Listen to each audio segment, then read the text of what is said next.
ওর মা আমারে কি করলো, কালো জাদু করলো মায়েরা ফলানোর জন্য, তার ছেলের জীবন থেকে যেন আমি সরে যাই। তারপর 3 মাস আমি অনেক অসুস্থ ছিলাম, খুবই অসুস্থ ছিলাম। চাকরি বাকরি করে বাদ দিয়ে দিছি, বাদ দিয়ে দেওয়ার পরে বাড়িতে গেছি, সুস্থ হয়ে আসছি। আসার পরে তাও কি কি করো তুমি? কেবলই মোবাইলটা নিয়ে বইলাম কাজ কাম শেষ করে। অফিস খুব প্যারা নাকি? খুব বেড়াই তো, চাকরি তো বেড়াই, চাকরি মানে কি আরাম? তাই তো। আমি ভিডিও আসলে তোমার কারে কথা বলবো তাই ভিডিওটা চালু করলাম। কি কথা? যে অনেকজন অনেক কথা জানতে চায় যে তোমার আমার বিয়ে হয়েছে, তো তোমার সাথে আমার সম্পর্কটা কি করে হয়েছে, বা আজ পর্যন্ত মানে এখন শুরু থেকে এখন পর্যন্ত কি কি হয়েছে সবার উদ্দেশ্যে তোমাকে বলার জন্য আমি ভিডিওটা চালু করছি। বলো। আসলে তার সাথে আমার কোনো সম্পর্ক ছিল না। আমরা পাশাপাশি রুমে থাকতাম, এক অফিসে চাকরি করতাম। ওর ফ্যামিলিও থাকতো, আমার ফ্যামিলিও থাকতো।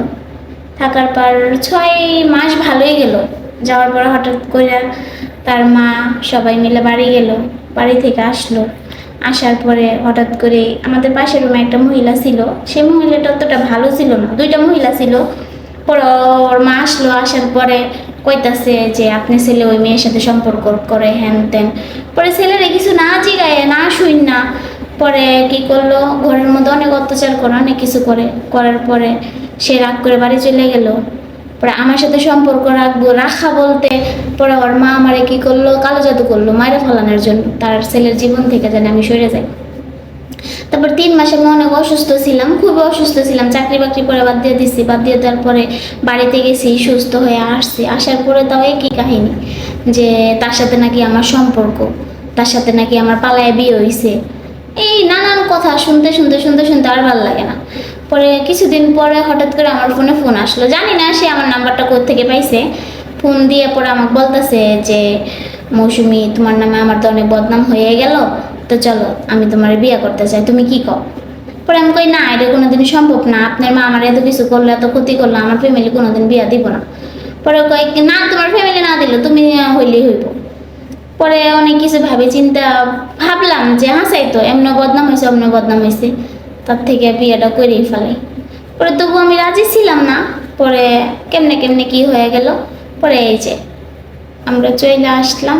আমি কি চলে আসলাম শেষ?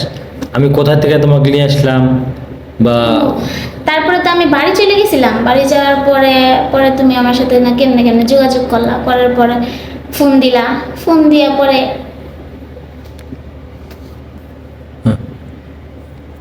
সে আমার ফোন দিল, ফোন দেওয়ার পর অনেক বুঝাইলো, অনেক কিছু বললো। বলার পরে পরে আমিও ভাবলাম যে একবার ভাবি ফ্যামিলির কথা, আবার কই না, এত বদনাম যেহেতু হয়ে গেছে তাইলে ওরেই আমি বিয়ে করবো। পরে মনের মধ্যে একটা জিদ উঠলো, উঠার পরে যে দুটারও কারণ আছে যে আমার আমি কিন্তু বিয়ে, আমি যে এক বিয়ে করবো এরকম কোনো উদ্দেশ্য আমার ছিল না।